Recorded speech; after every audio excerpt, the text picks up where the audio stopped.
Buongiorno a tutti e benvenuti sul canale YouTube Sigfrido Mille Quadri. In questo video vi parlerò del periodo d'oro di Gustav Klimt, il pittore austriaco.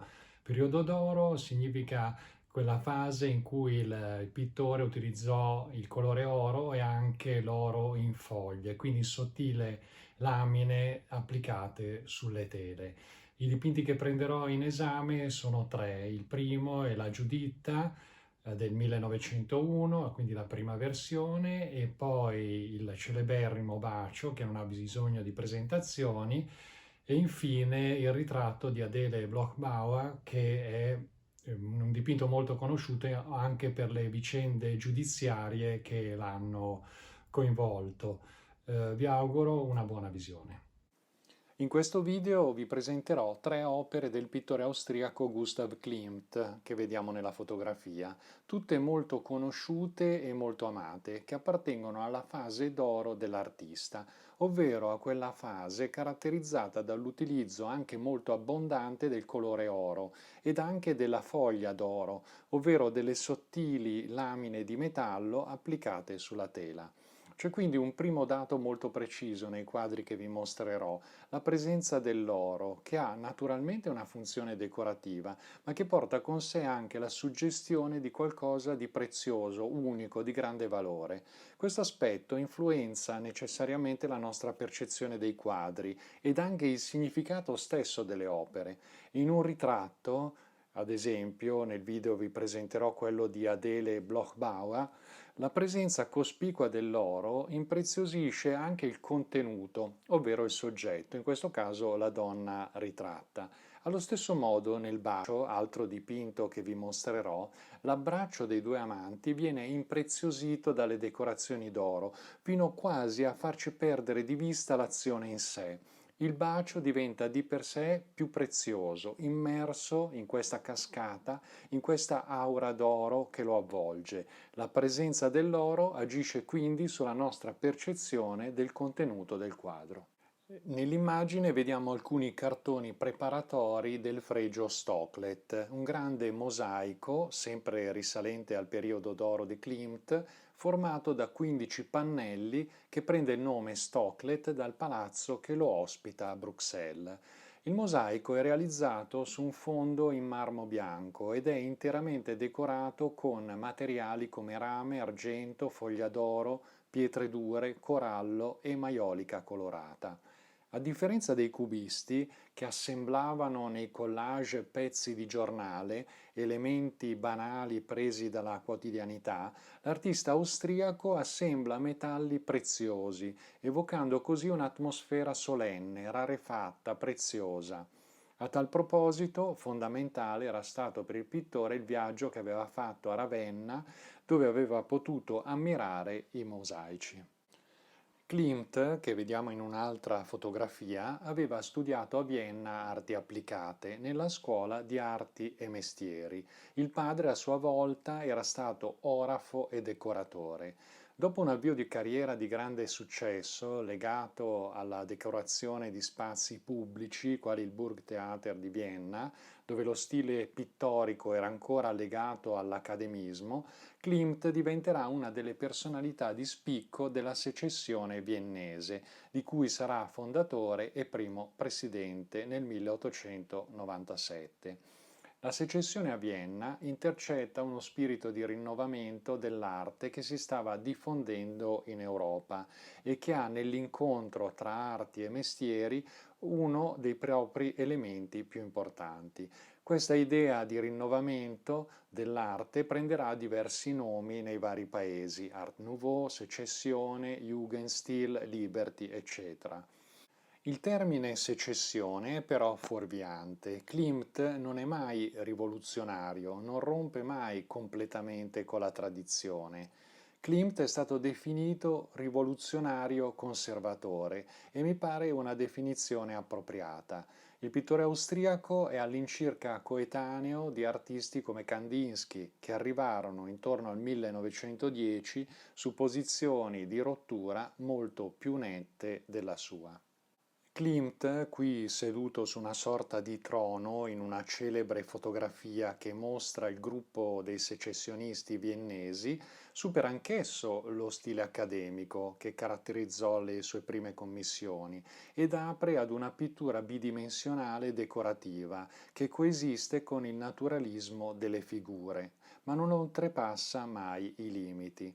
Non arriva mai ad una posizione di totale rottura, piuttosto, da viennese, sembra cogliere il declino dell'impero asburgico e lo descrive dall'interno. Klimt è il cantore di un declino dorato che sopravvive nell'estetica delle forme, un declino estetizzante che assorbe suggestioni simboliste in alcune tematiche, come quello della donna fatale che vedremo nella Giuditta. Secondo lo storico dell'arte Federico Zeri, sempre illuminante, Klimt coglie nelle sue opere luccicanti, aperte le virgolette, l'allegra decadenza, chiuse le virgolette, che rappresentava l'essenza della Vienna di inizio secolo. Il primo dipinto che vi presento, seguendo anche un ordine cronologico, è la prima versione di Giuditta, realizzata da Klimt nel 1901. È un olio su tela che misura 84 x 42 cm ed è conservato all'Österreichische Galerie Belvedere di Vienna. Osservando il quadro notiamo subito una donna molto provocante che ci fissa dall'alto verso il basso con gli occhi socchiusi, le sopracciglia marcate, le labbra dischiuse che lasciano intravedere i denti, la mandibola squadrata. I folti capelli neri le circondano il volto che pare quasi trasfigurato nella smorfia seduttiva. Il quadro è molto orientato verticalmente. Le donne di Klimt sono quasi sempre molto esili, allungate. Qui il volto di Giuditta occupa la parte superiore del quadro, mentre la testa di Oloferne è relegata in basso, quasi non ci accorgiamo della sua presenza. L'azione della decapitazione non viene mostrata e lo stesso capo non è esibito come trofeo, è marginale.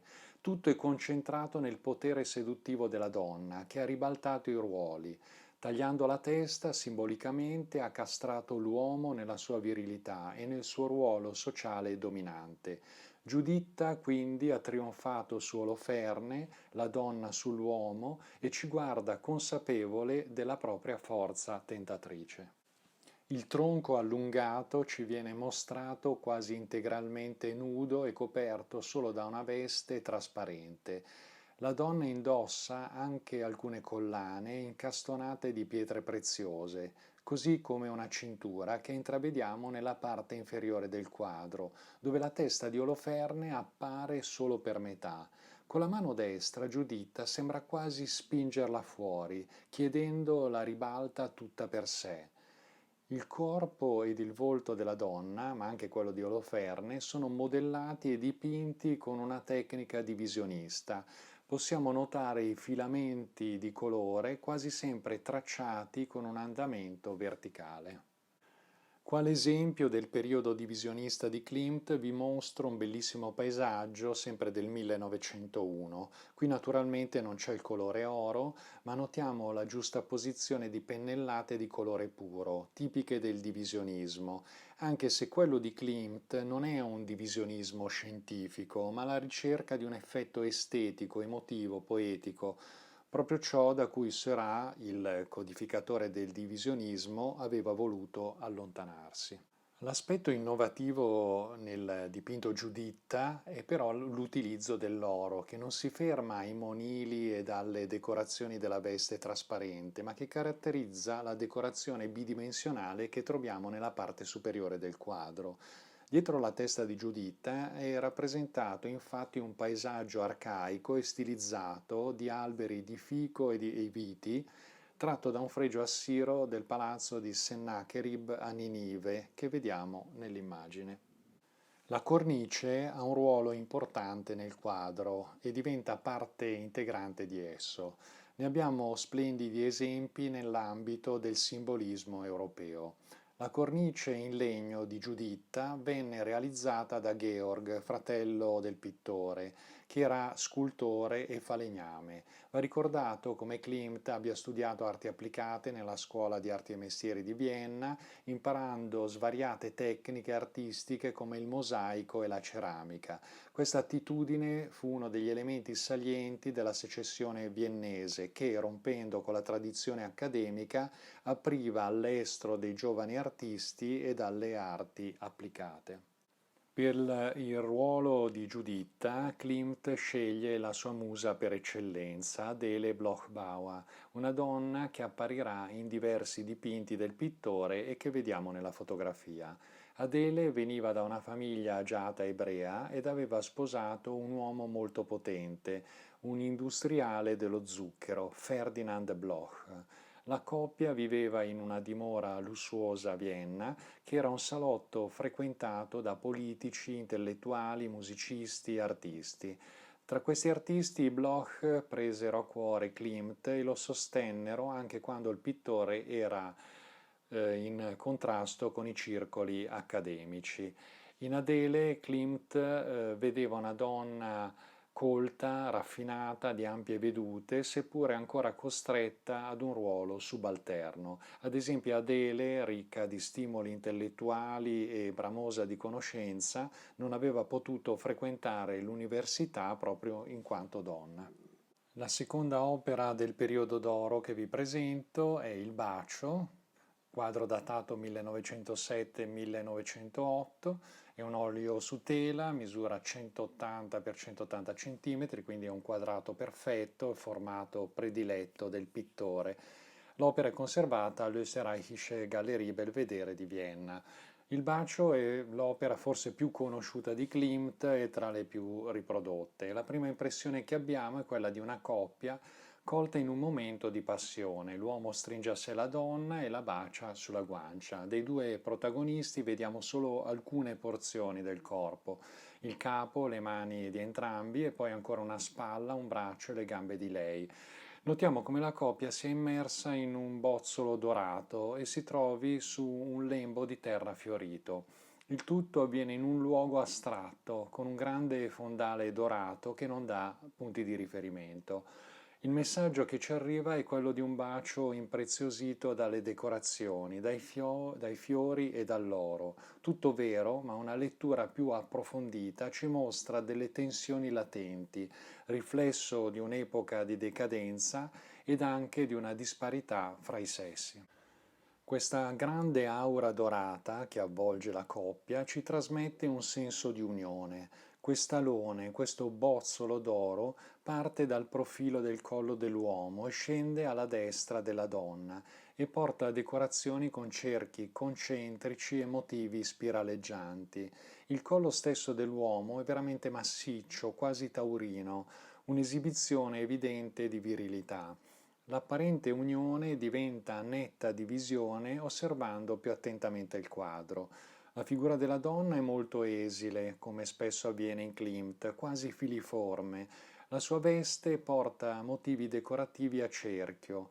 Il vestito dell'uomo è invece ritmato verticalmente da motivi rettangolari, neri, bianchi e azzurri. Le diverse forme geometriche sono un chiaro riferimento alla sessualità dei due protagonisti. Se osserviamo la postura della coppia, troviamo alcuni elementi di ambiguità. La donna è chiaramente in ginocchio, in una posizione passiva, l'uomo probabilmente in piedi, ma questo aspetto non è così chiaro, resta indeterminato.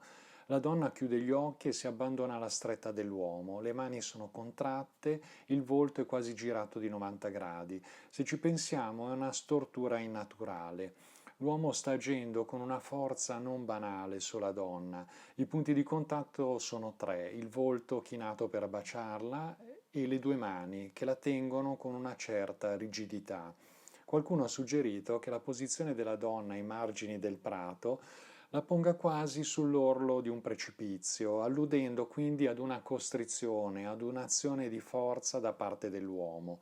Questa interpretazione mi pare eccessiva, ma indubbiamente, osservando nel dettaglio l'opera, abbiamo visto almeno quanto l'uomo si è raffigurato nel suo ruolo attivo e la donna in quello passivo, con un chiaro, netto sbilanciamento di forze.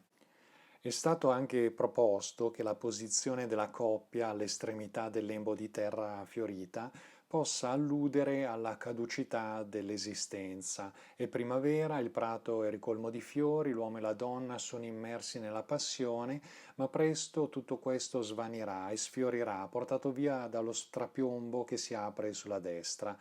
Quello che ha immortalato Klimt è quindi un istante di passione, impreziosito dall'oro e dalle decorazioni, ma percorso da energie pronte a spezzare l'idillio.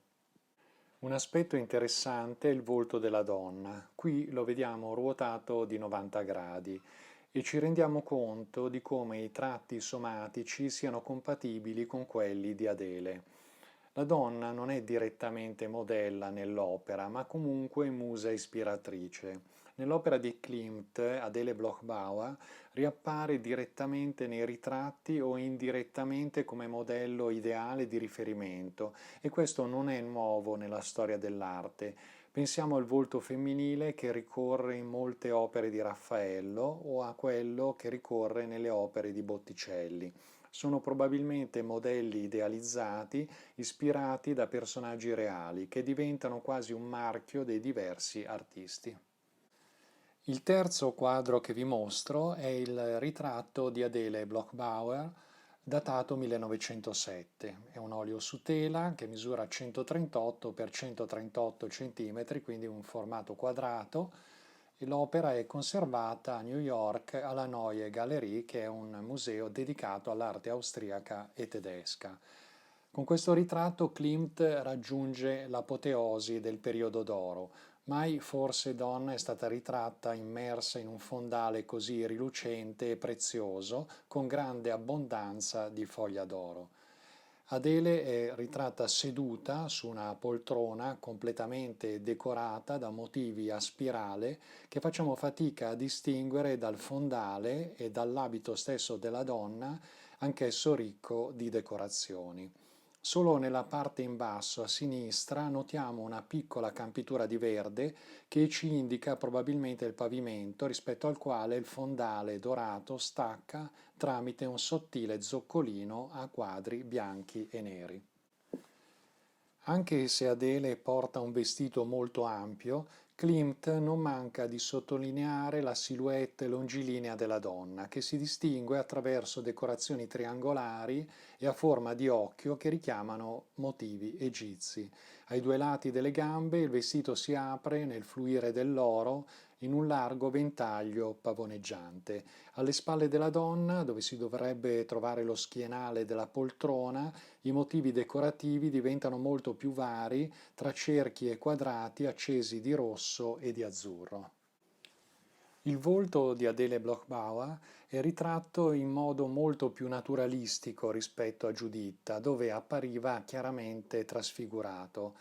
La donna nel quadro ha le gote arrossate, le labbra dischiuse e ci guarda intensamente. Come in Giuditta, Adele indossa dei gioielli molto vistosi. Klimt è sempre attento alla rappresentazione delle mani, spesso con dita lunghe ed affusolate. Adele afferra le sue mani con un fare nervoso, piegando innaturalmente la mano destra di 90 gradi rispetto all'avambraccio. Ma c'è anche un motivo: la donna aveva una deformità ad un dito che cercava di nascondere. Anche nella fotografia notiamo come la donna nasconda la mano destra. Del dipinto è molto conosciuta anche la storia giudiziaria, ripresa anche da un film. Il quadro era di proprietà della famiglia ebrea Bloch-Bauer e negli anni 30 del secolo scorso, a seguito dell'invasione nazista in Austria, l'opera venne requisita. Un erede della famiglia, Maria Altmann, scampata all'Olocausto, avviò una lunga pratica legale contro il governo austriaco ed alla fine ebbe la meglio e riuscì ad ottenere una serie di dipinti di Klimt, tra cui il celebre ritratto della zia, che venne poi messo all'asta. Il quadro è stato acquistato da Ronald Lauder, erede dell'impero dei cosmetici, per un prezzo di 135 milioni di dollari. L'opera si trova ora esposta al pubblico alla Neue Galerie di New York, come richiesto dalla stessa Maria Altmann che vediamo nella foto. L'immagine di Adele Bloch-Bauer era molto celebre in Austria, al punto da essere definita la Monna Lisa austriaca. Quando il governo perse la causa con Maria Altmann, ci fu grande emozione popolare per la perdita dell'opera, al punto che, come vediamo nella fotografia, vennero esposti in luoghi di pubblico passaggio come metropolitane e mezzi pubblici dei cartelloni di commiato. In questo video abbiamo dunque visto il periodo d'oro di Klimt con tre opere, la Giuditta, il Bacio e il ritratto di Adele Bloch-Bauer. Questo video si collega ad un altro che ho già realizzato dedicato a Klimt, vi metto in descrizione il link, e che si è occupato di altre tre opere, Le tre età della donna, Vita e morte e Le Vergini. Se questo filone vi piace, potrò in futuro preparare ulteriori video, ad esempio concentrandomi sul fregio Stocklet oppure sui paesaggi, quindi altri ambiti della pittura klimtiana. Se avete gradito il video, mettete mi piace, iscrivetevi al canale, fatemi sapere nei commenti cosa pensate di Klimt, quale delle tre opere vi è piaciuta di più. A questo punto vi ringrazio per la visione e vi aspetto alla prossima.